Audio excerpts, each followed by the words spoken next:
Now it's over to everyday racism with a talk titled The Tools of Protest. I feel like we could all do with this.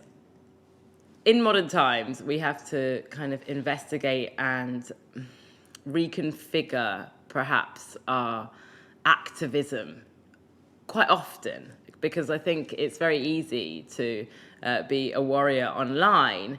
But what does it actually mean to be an activist, and how do we protest and make change with what we have, particularly with restrictions? Sisters Natalie and Naomi Evans, the founders of Instagram account Everyday Racism, now they've got 106,000 followers. They are here for this incredible discussion about activism and racism. They're just amazing as well. I'm a big fangirl of both of these women. I saw them going out for a run yesterday, actually. I was eating a sausage roll. So, yeah, I could definitely brush up on my true activism. As Audre Lorde said, self-care is the most radical act of all. They are anti-racist educators, speakers, and writers from Kent. We're very proud of them in many ways. They just really do kind of inspire us in lots of different ways. They're of Black Jamaican and white British heritage, just like myself. Big up to all my Jamaican fam right now, and have experienced racism both overtly and covertly throughout their lives. It is with huge pleasure that I hand over to two sisters that really know, Natalie and Naomi Evans. Help us, please. Oh, thank you, Gemma. What an introduction. Yeah, that was a lovely introduction. It's such an honour to be here. I remember watching last year some of the POW talks and actually thinking how much I would love to do something, and so a year on and here we are. It's funny how things turn out. And obviously the theme just is incredible, something that is really close to our hearts. And also we're two girls that have grown up in Margate. And so to be doing this with lots of people from our hometown, and also lots of other people joining in from all over the country, is great. So hi everyone, thank you for joining us. And Power in Protest and the tools of protest. We just want to kind of go through a little bit about our story, but also breaking down really what it means to be somebody that protests in their everyday life.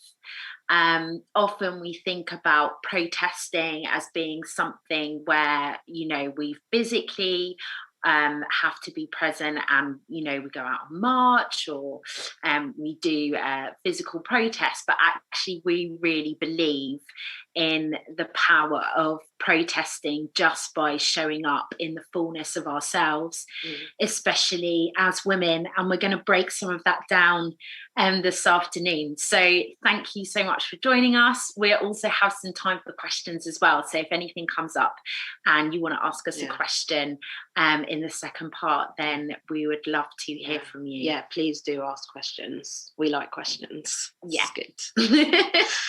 So I'm just going to start us off by talking a little bit about how everyday racism was birthed, I guess.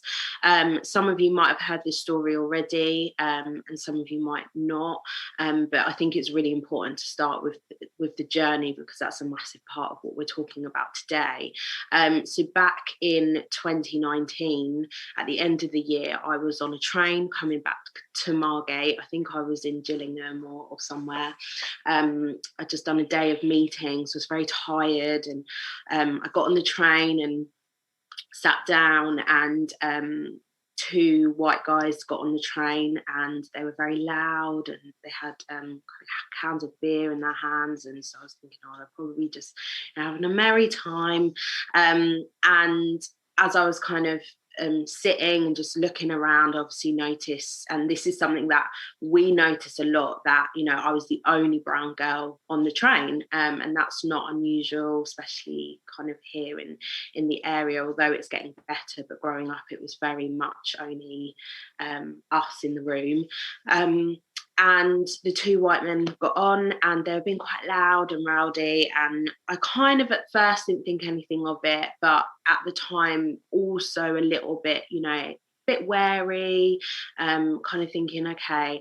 And then the train conductor came down, and he was a black man.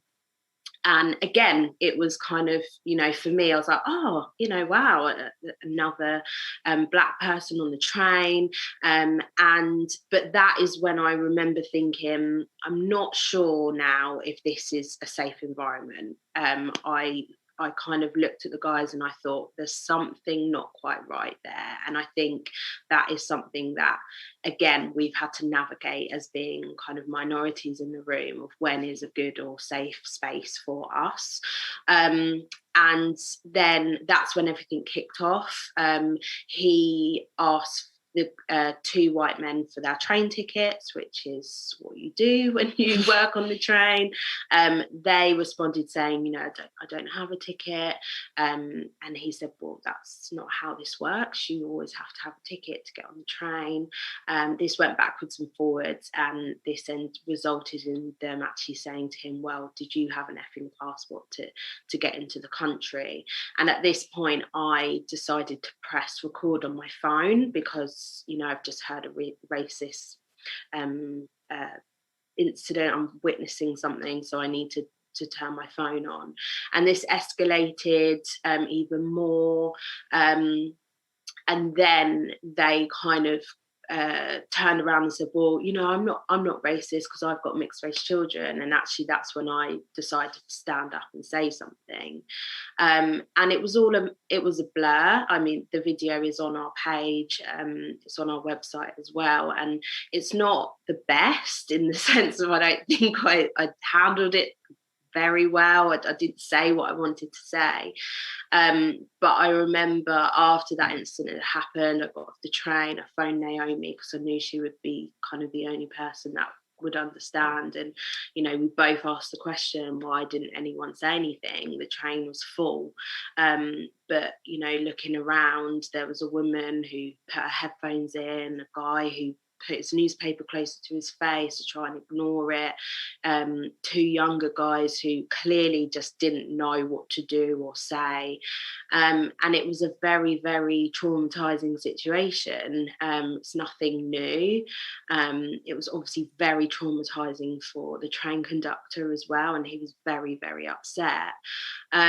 But again, we just had to keep asking that question of why didn't anyone say anything? But at that time, looking back now, for me, that was a type of protest. That was my protest in that moment of standing up against racism.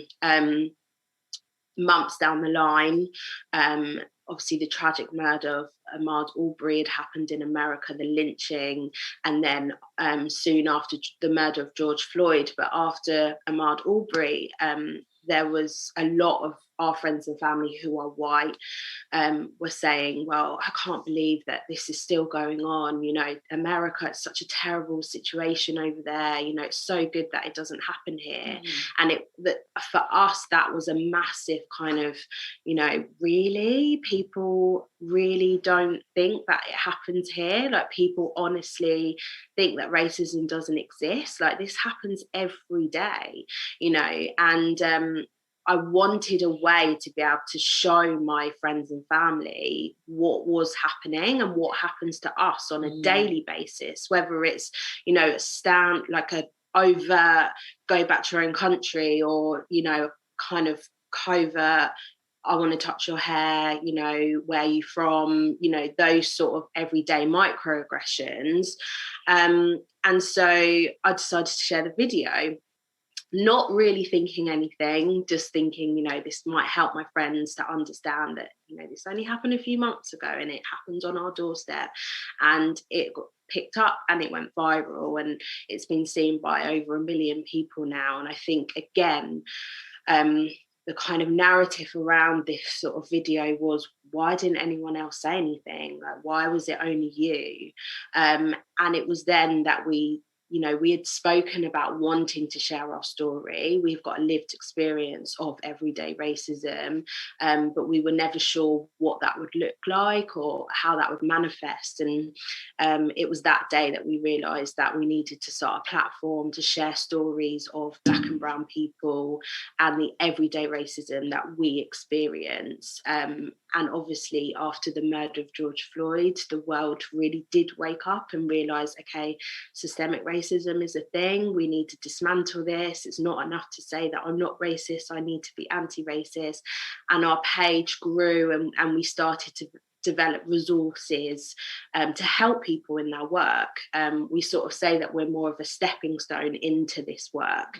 We're very entry level. There's a lot of people that have been doing this work for years and years and years before us. And so we just felt that this was the time, and it's grown, and it's been an incredible experience, and it's been a hard experience. But now we're kind of here today. And I think that the reason we just wanted to share that was because actually Natalie and I don't have any particular qualifications.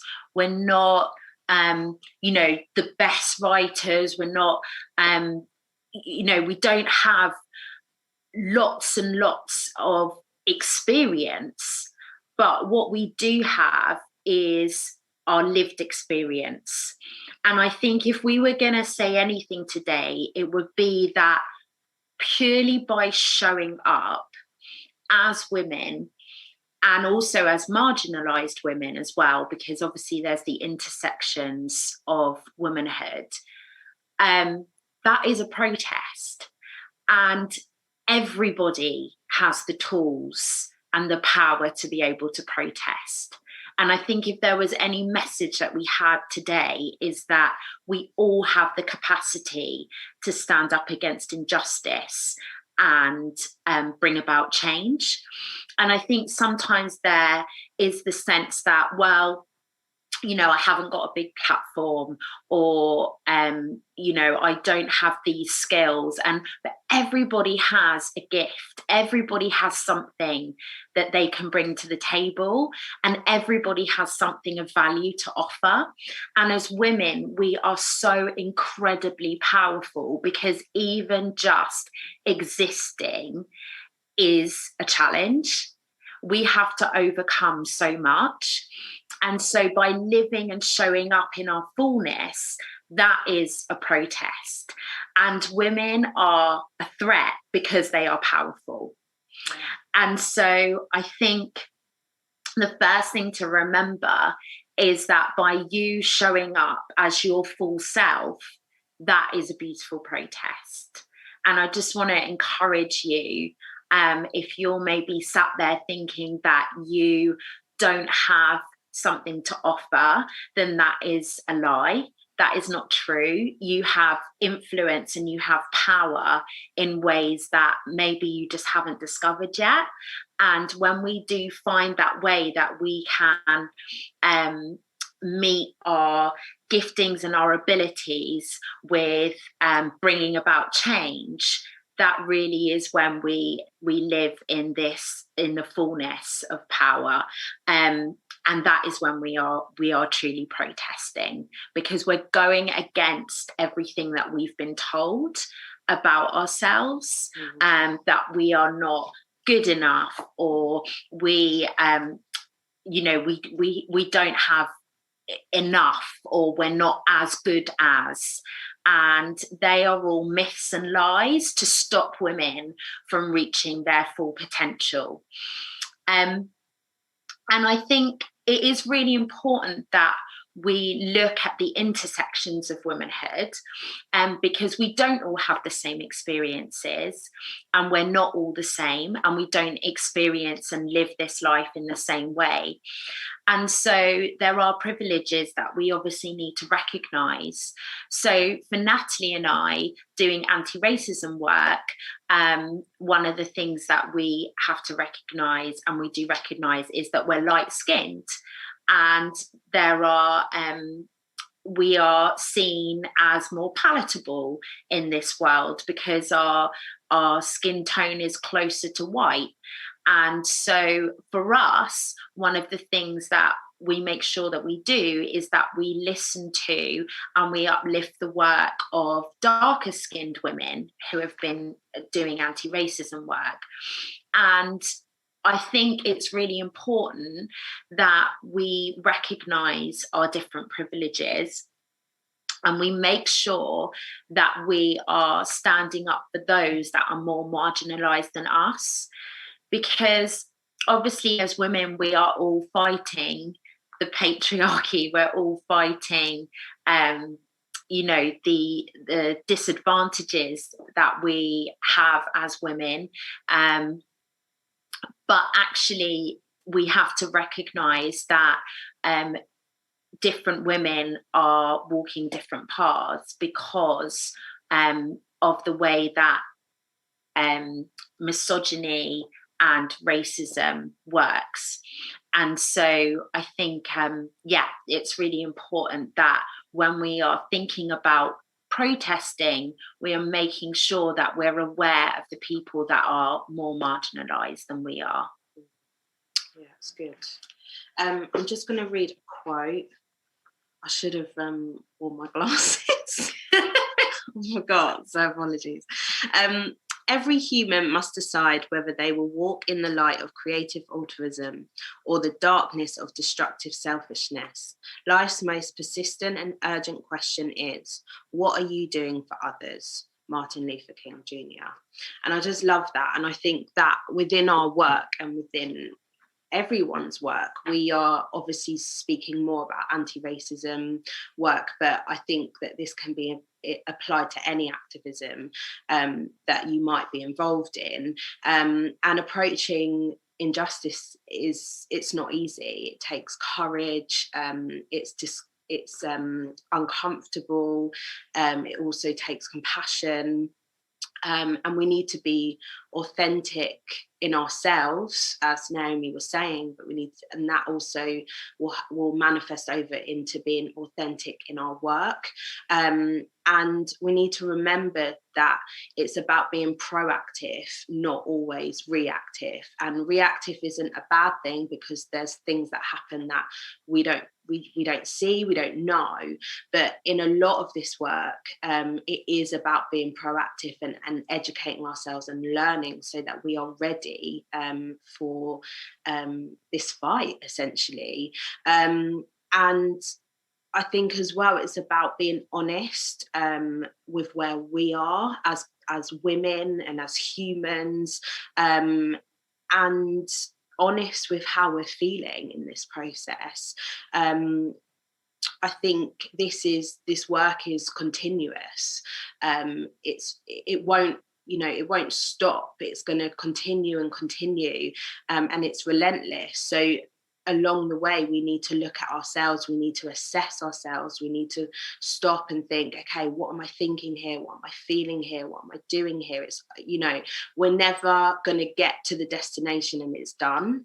And I think especially within anti-racism work, there's a massive danger of thinking that, oh, well, I've read the books, I've listened to the podcast, I've got Black and brown friends, I live in a diverse area, I'm fine. But actually that is more dangerous than the kind of overt racism that we have heard on the street, of go back to your own country, or what are you doing here? I actually find that kind of narrative of, well, I'm okay, I'm woke, I know what I'm doing, because actually this work is about it's constant changing, it's constant looking around the corner, it's the bends, it's looking at what is next, and we have to constantly reassess ourselves along this journey. And the reason is because we all have unconscious bias, each and every one of us, and that shows in every dynamic and every situation, and we have to consistently challenge this. Otherwise, you will continue to cause harm towards Black and brown people. And you know, I think for white people, if you're listening here, it is about being honest with yourself. It's looking at yourself and thinking, okay, where do I need to start? We've had to do that as light and mixed race people as well. And we've had to look at ourselves and think, where are our privileges? Where do we need to, like, you know, where do we need to amplify voices? And, you know, and look at where you might be or you are causing harm towards Black and brown people, especially the queer, trans, Black community. And so there's just some questions that I'd love for you can write down or, you know, just have a think about. But first of all, if you're new to this work, and when I talk, I'm specifically talking about anti-racism work, but it could be any work that you're doing, and that was within the last 5 years. Why are you now choosing to listen? Why are you now choosing to step up and say, I need to be anti-racist? And why is it taking you this long? The second one to think about is, how have I harmed others because of my privilege? And think about that, and think about, what does your environment look like now? What does your network look like now? When was the last time that you looked at yourself and assessed yourself and worked out, where am I on this anti-racist movement? Did that book that I put down 2 months ago, have I done anything since then? And challenge yourself within that. Because this is how we protect marginalised communities, and this is how we stand up for Black and brown people in our area. Great. So we're talking today about the tools of protesting. And obviously this year we have seen protests, or last year, in a way that I don't think we've ever seen before. No. Obviously protesting on the streets, people physically taking part in the Black Lives Matter movement. And there's obviously been other protests as well for different issues. And that is also amongst a global pandemic. So you can imagine if COVID wasn't going on, then it would have been even bigger. And then we've also seen protesting on social media and activism on social media in a way that we've never seen before. And some of that has been really helpful and has been, you know, for people that maybe physically can't go out and protest. It has been really encouraging to see people using their platforms to share people's work and to speak out on issues. But also we know that has caused harm as well, because there has been situations where people have protested through their social media, but you know, behind the scenes there's nothing else going on. And you know, a classic example of that was when L'Oreal put out their Black Square and their slogan about Black Lives Matter, but we all knew that they had got rid of Monroe as an ambassador because she had previously spoken out against racism and had made a comment about white people, and L'Oreal dropped her from campaigns. So that obviously was a really harmful way of seeing activism on social media play out. And that's not to say that we cannot be doing things on social media. And obviously our platform, that's one of the ways that we protest. It's not the only way, but it is one of the ways that we draw attention to different issues. But what are the tools of protest that we have? Because it's not just social media, and it isn't just physically holding a placard, although I'm not discounting those things. I think that the greatest tool of protest that we have is us and our community. We might not think that we have very much to offer, but we all have something that we can bring. It might be for you that you have monetary privilege.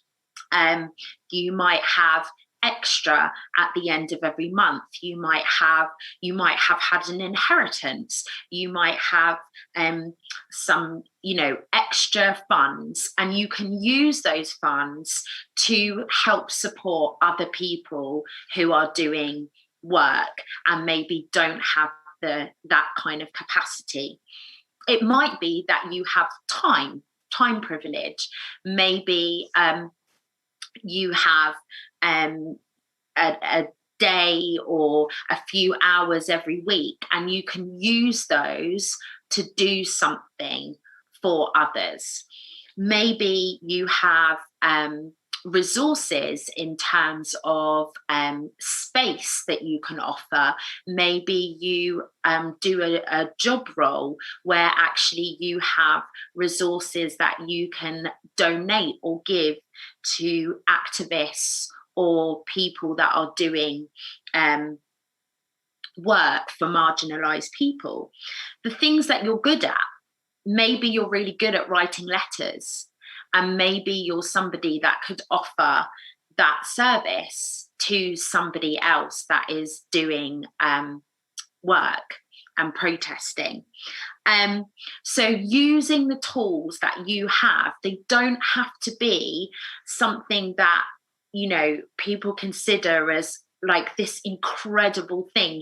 We place a lot of value on things that actually are not as that important. And actually what we have is we have us. And if we use what we have, and if everybody was using a bit of what they had, then we could make a massive, massive difference. Another thing that we have as women in order to protest is our boundaries. And one of the things that I think is really, really powerful is us actually putting in place our boundaries and being really firm about what we want to do and what we don't want to do. It's something that I've definitely learned about this year. It's something that I wasn't very good at doing because I wanted to please people. Yeah. And actually, we're seeing this play out at the moment with the whole Meghan Markle situation. She has put in place boundaries about things that she does and doesn't want to do. And that's absolutely her right. And yet we're seeing people criticize her for doing that left, right, and centre. And actually, by her putting in place boundaries and carrying them out, she is protesting. She is saying no, and people are resisting that. So by you putting in boundaries, particularly as women, when we're kind of expected to do everything, we talk about equality, but I feel like what's really happened is that a lot of the time women are doing what they used to do and doing more. And so actually by us saying no and putting boundaries in place, we are protesting, and we're also setting up for the next generation to be able to put their own boundaries in place and say what they will and won't put up with. Another thing that we can do to protest is rest and look after ourselves. And yesterday, like Gemma said, Natty and I went on a run. We're not great runners at all. We've literally just started. I hate it. But we started doing that because we wanted to start looking after ourselves a bit more. And it's been a really great thing that we've put in place. We're doing these little runs. I mean, we started off by doing 3 minutes because that's all we could manage. But we've built up, and it's really helped like our mental health. It's helped us to just feel better about ourselves. But at the same time, Gemma going and having a walk and a coffee and a sausage roll with her friends is rest. It is self-care, and it is important. We have to look after ourselves, because if we don't have the capacity to do anything else. And so we have to prioritize that. And self-care isn't just about having a nice bath, although that might be what you like to do, and that's brilliant. But self-care is about boundaries and putting in place that time and saying, no, actually, I do need to prioritize myself and be able to give out to other people. And I think that is a tool of protest. So as our time's coming to a close, and if you've got questions, we would love them. But I guess what we really want to say is the greatest protest that we have as women is showing up in the absolute fullness of ourselves and who we're meant to be. And by doing that is resistance. So number one, women, you are incredible. And we just want to say, like, if we come together, that is so powerful.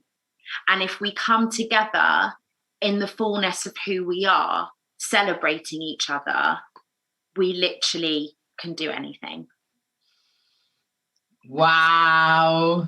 Thank you so much, Naomi and Natalie. Don't go anywhere because I'm just butting in so that we can continue the conversation, basically. I really, really am moved, actually, by hearing you speak so honestly, so well prepared, in a way that is, you've given us practical advice, practical tips to take forward. But the fundamental, in terms of what I hear, is that we do need to do this as a collective. Yeah. Because in some ways, when you realise how hard the world is, when you are faced with the uprooting of trauma, particularly if you are Black, it can be really overwhelming. Yeah. And it does require more than your own self, more than your own thoughts, more than your own work that you've done, whether it's reading, whether it's therapy, really working through what it is to live the Black experience. Yeah. But there's no point in us doing this alone. It's too much. It's too much. So what would you say to anybody watching right now who is white? And again, there has been an uprooting of trauma, I would say, in terms of guilt. Yes. Amongst our white allies. And I am Black and white, so I'm mixed race. Yeah. In terms of being able to deal with that from the white perspective and the white lens, and being able to become an ally and a friend and a collective of the brave new world, as I call it, what would you say? Yeah, I think first of all, we always say education is key. It's so important to go away and learn and educate yourself about this work. But I think it is about what we said earlier. It's about internalizing and working out what it is that you're feeling as a white person about this situation. Because I think what tends to happen is in these environments or in these moments that happen when it's on the news, there's a big another person's been murdered, another racist attack has happened, you tend to go to people that or has experienced that, because you want to find out the quick information from them. But what happens is that you bring on more trauma to that Black or brown person, because what you're doing is you're saying, before I check in on you, I need you to tell me everything that you know so that I feel better. And that comes from, again, it's about conscious and unconscious bias, but again, it's about white fragility, it's about white guilt. And it's challenging that so that you know how to respond in the best way. And what I'm not saying is that you can't talk to your Black and brown friends about racism. I'm not saying that at all. But what I am saying is that you have to be really careful how you do that, because what you do is you then conflict more trauma. So what I would say is, firstly, go away, educate yourself, work out what who out of your friends wants to talk about this? Some of your friends, they don't want to talk about it. They don't want to educate you on racism. We do this because that's the work that we want to do. That's what we feel that we should be doing. We're happy to have those conversations, but not everyone is, and that is okay. So it's working that out. And then it's looking at, okay, how do I become a good ally? And it's looking at white privilege. And again, I know that word can be very triggering for people, because it's the I'm not privileged because my life's been hard, and we're not saying that, we're just saying that the colour of your skin hasn't contributed to that. That's all it is, And so as a white person, you do hold privilege, you do. You're up here and everyone else is down here. I'm sorry, that is how it is. So as a white person, it's looking at that and working out, okay, how do I use my privilege in the best way for the marginalised communities? And I would go as far as to say that it does require an element of change that is quite big. But we have been conditioned in the West to be a particular way and to not challenge the norm and the systemic issues that we have everywhere when it comes to institution, organisation, authority, etc. Yeah. So it really does require something quite big, within oneself to be able to become part of a progression in a collective. Yeah. And I think as well, we've never seen resources and writing like we have. Yeah. I mean, in the last year, I can name about 10 books about allyship. Name a few now in case people are taking notes, because they're going to want. Sure. So number one, we always say to people, start with Me and White Supremacy by Layla Saad, because it's a 28-day breakdown of looking at conscious and unconscious bias, and it works for white people, and it also works for non-Black people of colour as well. So it's a very, very powerful book. It started as an Instagram challenge, and then she turned it into a book. There's also a journal that goes with it. So if you're unsure of where to start, that would be number one. There's an allyship book that Sophie Williams, she's Sophie Millennial Black on Instagram. It's a very simple pocket guide allyship book. What's it called? Anti-racist ally. Yeah. Right. So it's really simple, straightforward. Emma Dabari's just bringing out a book, What White People Can Do Next. Nova Reid's about to bring out a book. I love Nova Reid. Follow Nova Reid, watch her TED Talks. She's incredible. Amazing. She's bringing out The Good Ally. That will be, Nova's been doing this work for years and years, and her book, she wanted to write it. It got rejected by publishers. And then all of a sudden, they wanted to publish it. So hers will be something that has been in the making for a long time. So that's one that we're definitely going to watch out for. Can I ask you why you do the work that you do? Yeah. Why do we? That is a good question, Gemma. It's incredible that you have one another. Yeah. I am envious of the sisterhood. Yeah. So obvious and palpable in terms of being stronger together. It's a message. But why? Because it's hard. This is hard stuff. Yeah. I think the honest answer, we were fed up. Yes. We were so fed up and exhausted. Of the microaggressions, of the constantly having to fight little fires, coming away from situations, realizing that we were the ones that had been insulted, we were the ones that had had harm inflicted on us, but then we were made to feel like we were the ones that were out of line. Yes. And we've just put up with that all our lives.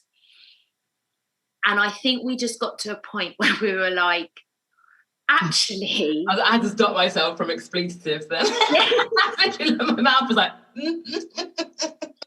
actually, doing this cannot be any worse than living like that.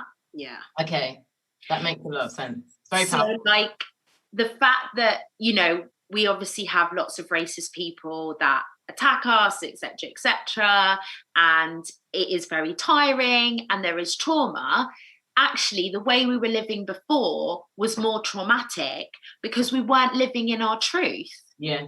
What we were doing was we were trying to placate and please everybody all the time by trying to be like the good brown girls, Yeah. the good black girls, you know, and we were trying to keep everybody happy and comfortable. That is exhausting and that is actually violent. And so now we can be our full authentic selves unapologetically, and there is a freedom in that that is absolutely like liberating. And how incredible that it's not just a personal freedom. I mean, I'm inspired by that, and I'm really pleased to hear that too, because I can identify with everything that you're saying. And for me, it is emotional and incredible because these are the conversations that I've always wanted to have. I don't know how old you both are, but like, regardless of that, like, thank God, like, we're being able to say that it ain't easy and that these strange things happen and that they're sometimes super subtle, so it's quite hard to put your finger on. Yeah. But you don't always need to blame yourself. Yeah, absolutely. But it also is freeing for us all because we are able to just like actually confront something that is conditioning, that is perhaps unconscious. So it kind of requires like that kind of, if you look at it, if you think about it almost in growing, you know, like I believe that we never stop growing and that if you stay curious, you are the best. That's living your best life. But if you think about it in terms of like child development, let's say, you know, like that tantrum, like it's gonna be hard. It's hard. Yeah. Like you have to cry and perhaps scream. I run into the sea. I love the sea and the cold water. That gives me my resilience. But like you find your way to work through this, and then everybody. We all can work through this. Yeah, exactly. It's not all right. It's not been okay. But the only way is kind of, in a way, you do need to look back. We have to. Yeah. But we also have to look forward, bravely. Yeah. We have to change this. Yeah. And it's also about, it's the honesty. Yeah. There is such a freedom in the honest conversations. And my relationship with my white friends are better because we've had these honest conversations, and seeing them grow and learn is emotional as well, because you're like, this is what I've always wanted, but I've never felt comfortable. And it takes time as well. It does. Like, I don't think it is as much as the eruption of the resurgence of the Black Lives Matter movement coming in the forefront in the way that it did in 2020. I found myself again recently, like going back to my tools. Thinking, oh gosh, like it was such a huge wave of progress with all the conversations that were being had last summer. Yeah. But it is going to require time to get in and to create real change. We've got some questions here. Natalie has just got a statement. She says, being mixed race, you can experience racism from both sides. It's true. I would go as far as to say I found myself saying that it was a very interesting thing to unpick, like the fact that I was made up in terms of identity of the oppressed and the oppressor. Exactly. Without even going into the specifics of my heritage, really, just suddenly feeling what it felt to be both black and white during working this out has been a very interesting one. Yeah. Yes, especially after the Black Lives Matter movement, because I think a lot of people who are mixed race and have Black heritage, it's that question of, I remember saying to Nate, does this include us? Like, are we a part of that? And I think as mixed race people, it's the identity question is really, really hard, because if for us being brown, light skinned, we're never going to be seen as white. But then in the Black community, sometimes you're never seen as Black, but for the white community, you're always seen as Black. And it's like this space in between. You're just sort of in a bit of this lost universe. But it doesn't have to stay lost, because actually, like, our world is so mixed race. Exactly. Like, in terms of, or whatever term there is that you feel comfortable with. Yeah. In terms of our heritage is a beautiful tapestry for so many of us. Yeah. And having travelled so much, which I have done mostly with work and also just like my adventurous wanderlust spirit, you really do start to see things perhaps from a bigger perspective in terms of multiculturalism. And I think we must remember that when we're talking about these things and when we're thinking about these things, we're often doing it within our own paradigm. We're doing it within our own households, within our own families, what we see in the mirror, what we have in Kent, what we have in the UK. Then we're thinking about America. This is all the West. Yeah. With a particular education system. And that might be like a bit boggling and a bit intense, but it's the truth. Like, when you go to Africa, it's completely different. Yeah, exactly. Like, so it's really important to remember that this is a big world. And there are a lot of Black people. Yeah. Well, I know, and that's an amazing thing. Yeah, we don't use the term BAME because we're the global majority, and it's only minority in terms of whiteness, and so and the whole mixed race thing as well is that mixed race people, not just with one Black parent, one white parent, but is the fastest growing group. And I think that is amazing. I love that. Like, it's wonderful. Really it's wonderful. It is wonderful. But yeah, it is definitely an identity question and something you have to explore it in order to feel comfortable in how you identify. But definitely it's not up to anybody else to tell you how to identify. Yes. You choose how you identify, and that might change because I know when I was younger I wanted to be white. I wanted to be white because that seemed like the best route. It's like, that's how I'm going to be successful, right? By being as, close to whiteness as possible. And now I realise that that's really problematic. And obviously that is a symptom of white supremacy, and that's what it makes you feel like. And so I'm much more comfortable in my identity now. But yeah, I think the mixed race one is another conversation. It is, and it's an interesting one, and it's something that we need to, like you say, explore. Anna says, what can employers do to improve equality in the workplace? Big question with lots of potential answers, but I always think more could be done. Oh gosh, yeah. Yeah. I laugh because it's just like we gotta like wild. It is wild. Yeah. Smash it all down and start again. Yeah, it does feel like that, because what's happening is there's like this scramble like, quick, let's like get some anti-racism training, let's get a diversity statement out, let's blah, blah. And I'm not saying it's not good to have anti-racism training and it's not good to have a diversity statement, but it only means something if things are happening behind the scenes. So what we're always like, let's look at leadership. That's where we want to start. Let's look at your board. Let's look at your board. Let's look at your CEO. Let's look at the big players. And if that's where you need to start, not this bottom bit, where like, oh, well, we've got, 20% of our employees are now Black. That's great. But who's at the top? Because if it's staying the same at the top and people aren't progressing through, which is what happens. Yeah. People get to a certain level and they either stay there or they go because it's untenable. Yes. That's where we want to see. And when we see that change, that's when we know there will be change. Mm-hmm. Now, I'm not saying like quotas and things like that are not important, and talent streams and all those things, they are important.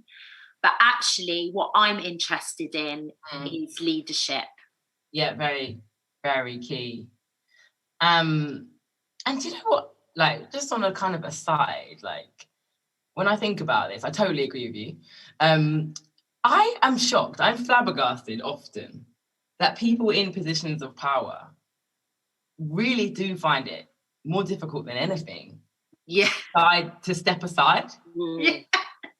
I don't actually understand. Like, I like, it's not really like the way that I operate in terms of my innards. Like, I want to be in a fair, multicultural society. So I would say, if you are a leader, like, please learn some humility. Like, well done. You earned your stripes, yeah? But it is time for us to come together. And it doesn't even necessarily mean giving up your job, or like, I don't mean it in such a like a huge, fantastical way. Like, the statements don't need to even be that huge. It's just looking around you and thinking about how you can change, like, whatever your community, your working environment, like, is, in terms of empowering everybody around you, including the Black and brown people. Exactly. And also supporting us in our own journey, which is specific. Because if you get to a certain point, imposter syndrome is real. Yeah. Okay? That is different to, for example, I know that white men obviously get like singled out a lot, and I actually feel a little bit like, I don't hate men, I don't hate white people. Like, so it's not, but like, I know this idea, like, in terms of like the extreme opposite of me would be the privileged white male that is perhaps Oxbridge and been to like boarding school. Yeah. Or something like that, you know. Like the whole government. But like, I think we have to remember that those backgrounds are going to feel different in positions of power than we might do if we get given the opportunities to be leaders. We have to be supported in a different way. If you are told in your privilege from the day you were born that you deserve to be a leader, that you deserve to earn lots of money, that you are in power, you are the right person to be in power, it is a different experience. That's right. To those that aren't. Those that are kind of told the opposite. Yes. And that's a woman thing as well as. Yeah, absolutely. So we have to be nurtured and supported in a different way. Yes. And it is important to note that. You can't come up through the system and then it just be like, okay. Yeah. And that's why go through the system. I totally agree with you, Gemma, because that's why when sometimes you see some Black and brown people who are in positions of power, they're just replicating what they've seen white supremacy do, which is why they end up. So people do the argument of, oh yeah, but look at our government, look at the government. We've got this person, that person. Yes, but when you actually hear what they're saying, they're not supporting other Black and brown people. Yes. They've just replicated what they've seen to get where they are. And sometimes you can't blame them. Yeah. But at the end of the day, I totally agree with you. We've got to work in a different way. Yes. And that is why if women come together as a collective, you know, and if white women start getting it down in terms of allyship, can you imagine the power force? It's incredible. Like, it's it's kind of beyond being able to sum up in a tagline. It is. Because it's that powerful. Yeah. Kirsty says the process of deconditioning is hard, but ultimately freeing for everyone. Yes. Learning and unlearning as a white person, the guilt and the shame can freeze, but hope and the bigger picture does create positive action and change. It needs working through, moving out of lockdown. It's more about reconnecting and finding local groups and communities in Thanet to connect to. Can POW help with this networking? Perhaps hosting local circle groups. That's so nice. That's so nice.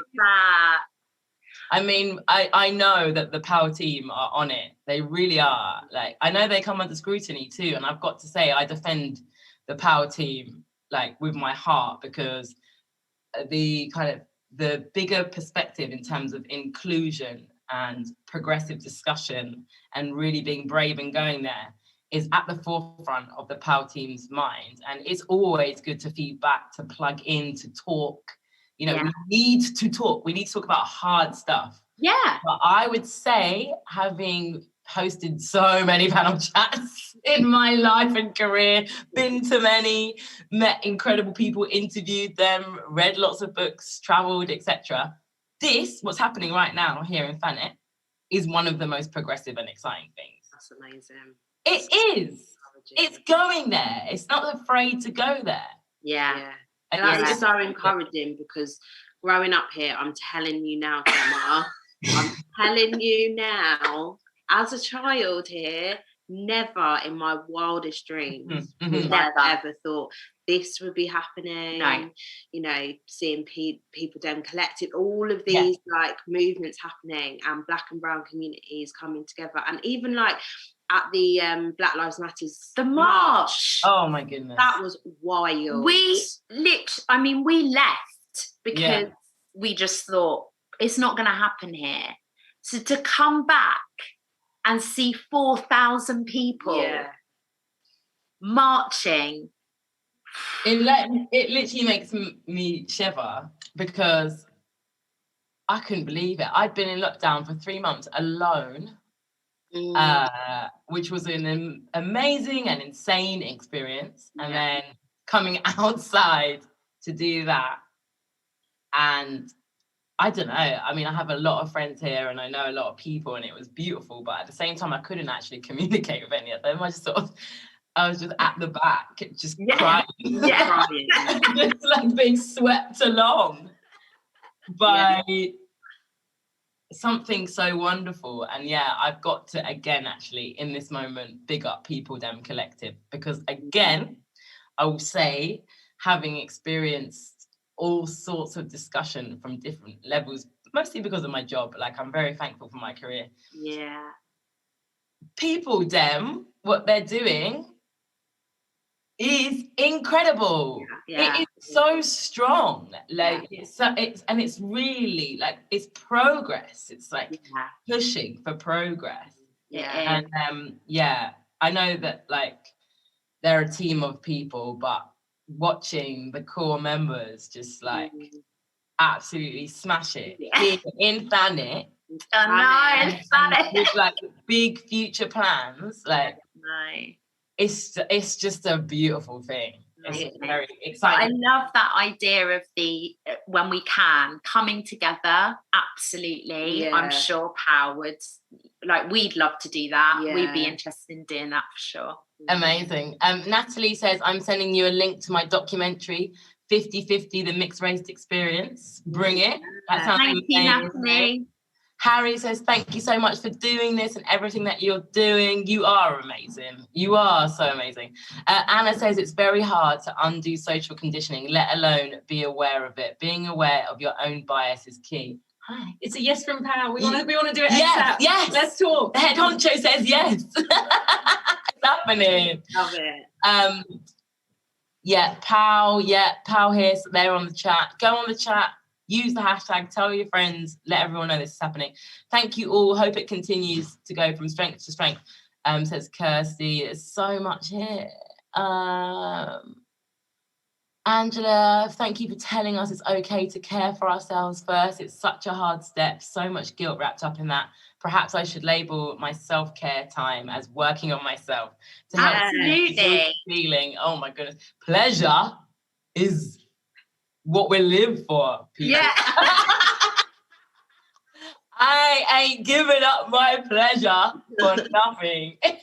Whether that's running, swimming, Yeah. like And we've got to stop this guilt. Oh this my God. guilt thing is, as women, you know, for literally just doing the simplest things, it's wildness.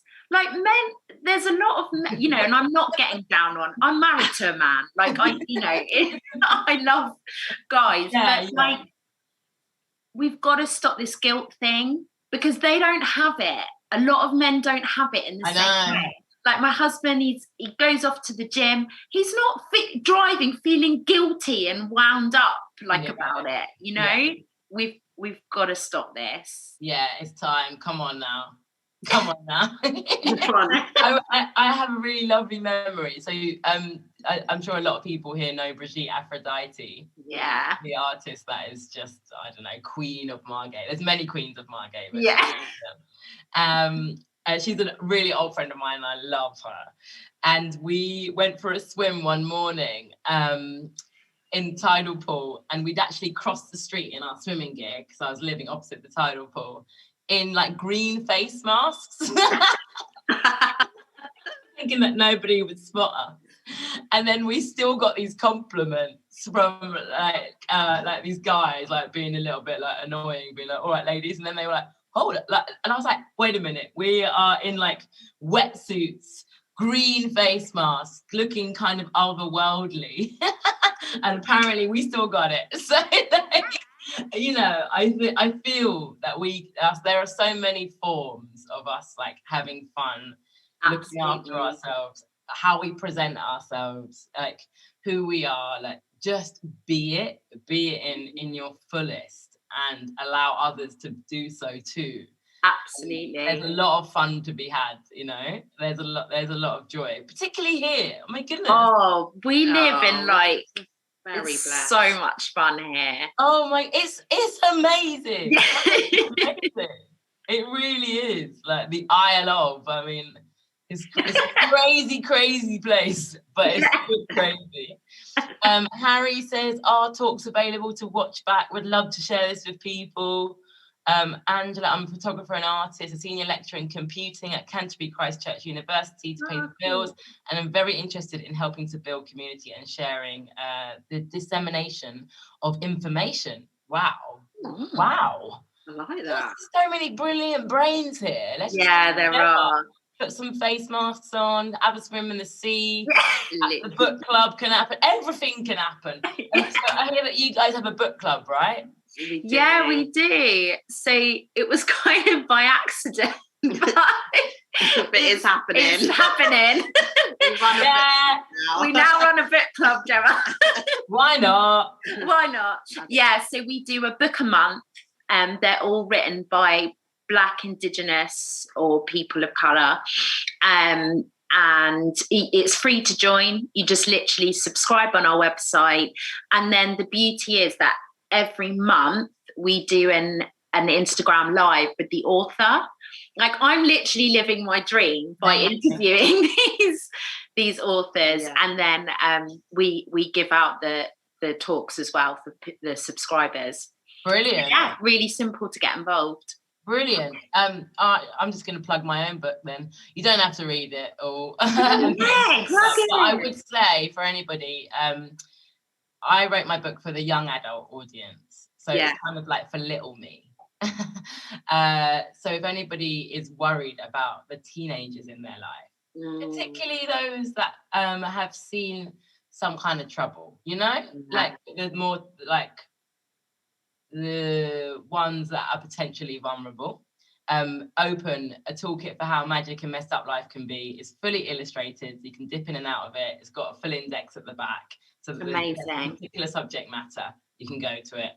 There's definitely things about it that I would change and develop. And I wrote it a few years ago. But as a general kind of like, Bible and friend. I always say that it's a friend to Yeah. have in your room. Yeah. Then I would recommend it because I've heard some really lovely testimonials about how it's helped. Oh, that's so So, good. it's bright yellow. Yeah, get the original if you are Amazing. looking it up open.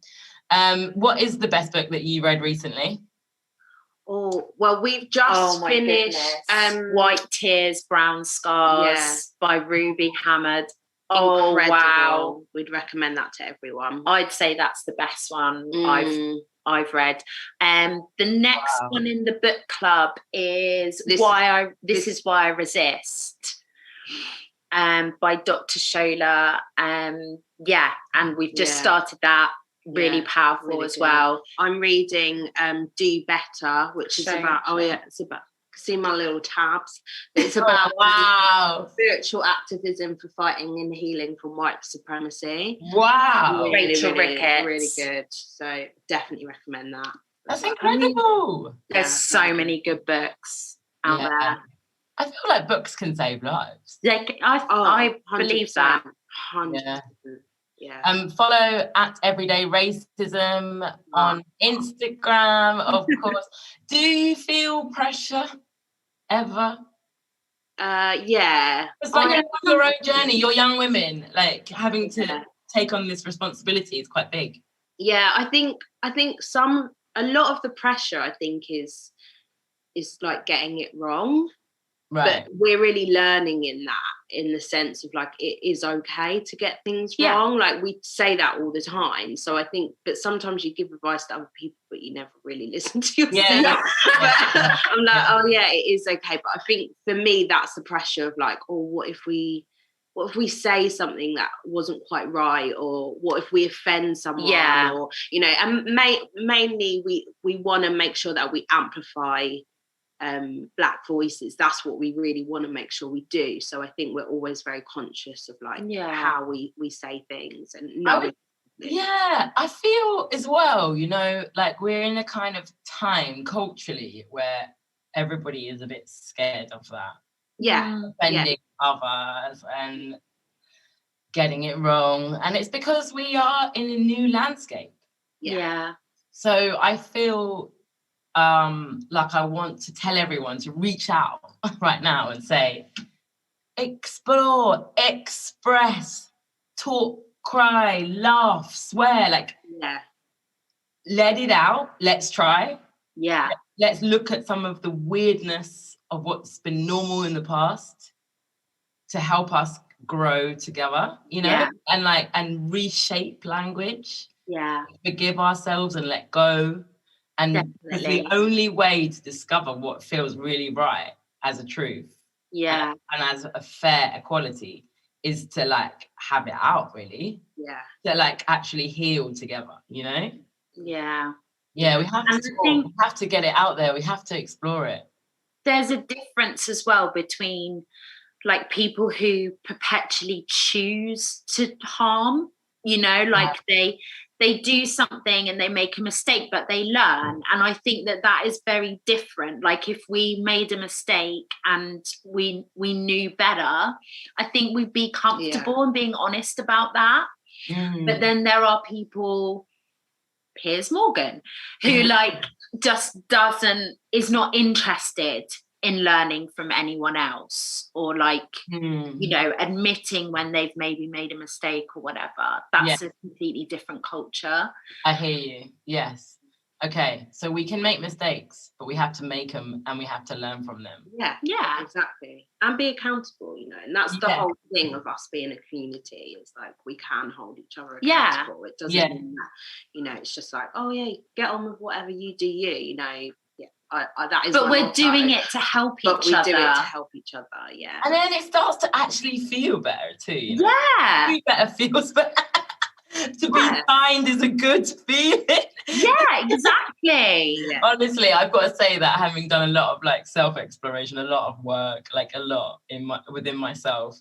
I'm 36 in a couple of weeks, and all I can say is that I don't know how old you both are, but just from my own perspective, I do feel like it does somehow if you do the work, whatever that work looks like to you individually, and it's not just on Black and brown people, it's on living, it's on us all, especially in these times. My God, like, I grew up in the 90s. Are you crazy? What the hell was that?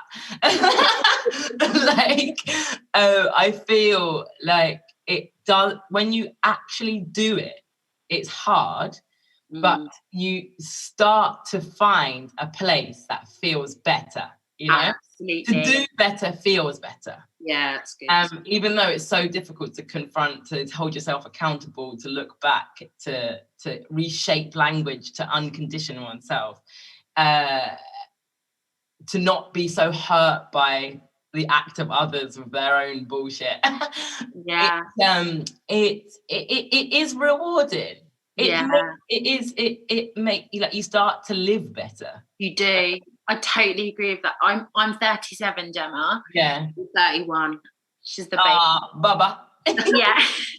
But I totally agree with you. I used to think like, oh, my best years, my 20s, you know, all of this. But actually, no, like getting older has just been, like such a revelation. Just knowing yourself. If you do these things, if you choose to do them.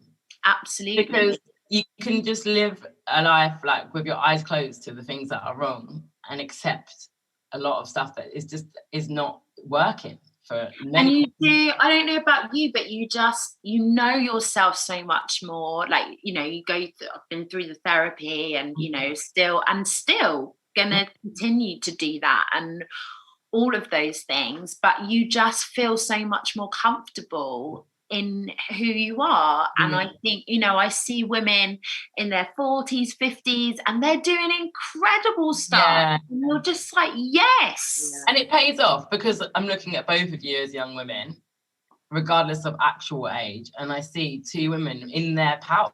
Like, I see strong, insightful, beautiful women. And so it pays off. Yes. To be brave.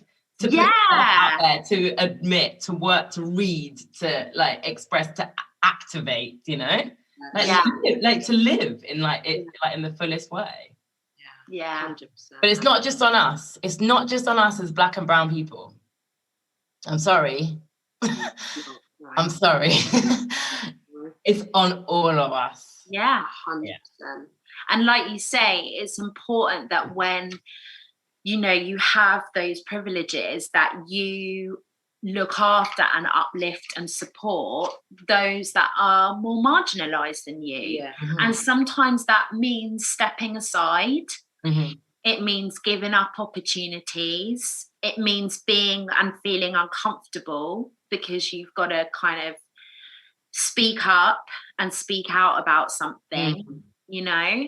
I would always say as well, you know, this idea of leadership and skill and privilege. I think as well, because we're all so different as well as the same. Like, we all need kindness. We all need like empathy. Like, there's some really like basic things that humans need. But we are all different, which is beautiful. And if you have a skill in a particular right, like your skill as activists, you're sharing, and that is incredible. You know, it's freeing so many of us. But whatever your skill is, particularly here in Thanet, there's so many creative people. Yeah. Beautifully creative people. Like dynamic artists that can do anything really collectively.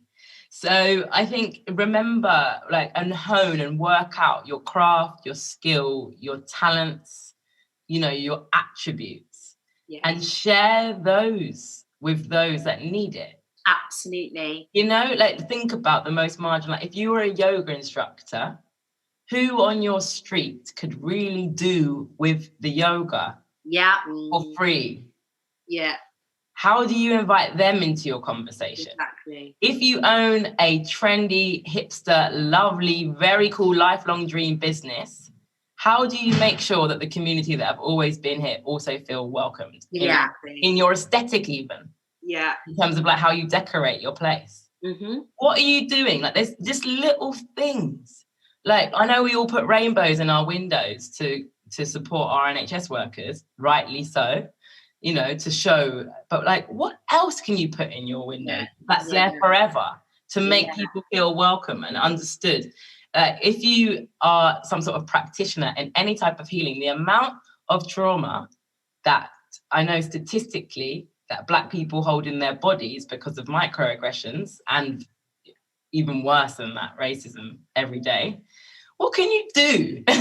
Like, what can we do? What is your thing to create a safer space for us all? Or if you've got like an Airbnb, or you made like $250,000 on your house. Yeah. Like, what can you do with that? How can you give back? Yeah. Definitely. I know that the Oasis charity is completely different, because Oasis charity is very specific, and it's for women, isn't it? They're amazing. They're our local domestic abuse support charity. They have places for the virtual marathon at the moment. So they're looking, and seeing as you two are running a lot at the moment. I'm not putting you on blast, but I'm telling that to everybody that's watching. Like, there are so many different things that we can do. There are so many. You don't have to run a marathon. You might have to paint a great statement in your window today, though. Whoever's watching, you know, like, do your thing. Do it well. Do it with grace. Do it with dignity. And look at your world. You know, who's in your house that you need to have a gentle conversation with. It starts with you, and then like, how do we bring up our children? And then, you know, like, it's there's lots of different things that we can do. And for me, that's exciting. It ain't a chore. It ain't a chore to make the world more beautiful. Good thing. On that note, I'm going to go and have my lunch.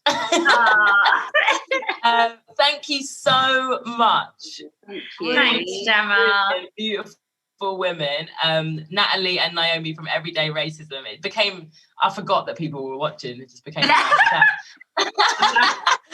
chat. Brilliant, vital. Please share their work far and wide. What are you doing for the rest of your Sunday? We're making a roast. Oh yeah. Yes. We're having a roast, and we're going to have a glass of beers. Yeah. That's so nice. I'm going to go and get a coffee and go for a little walk. Oh, lovely. Lovely. Their website is everydayracism.co.uk. You can follow them on Instagram.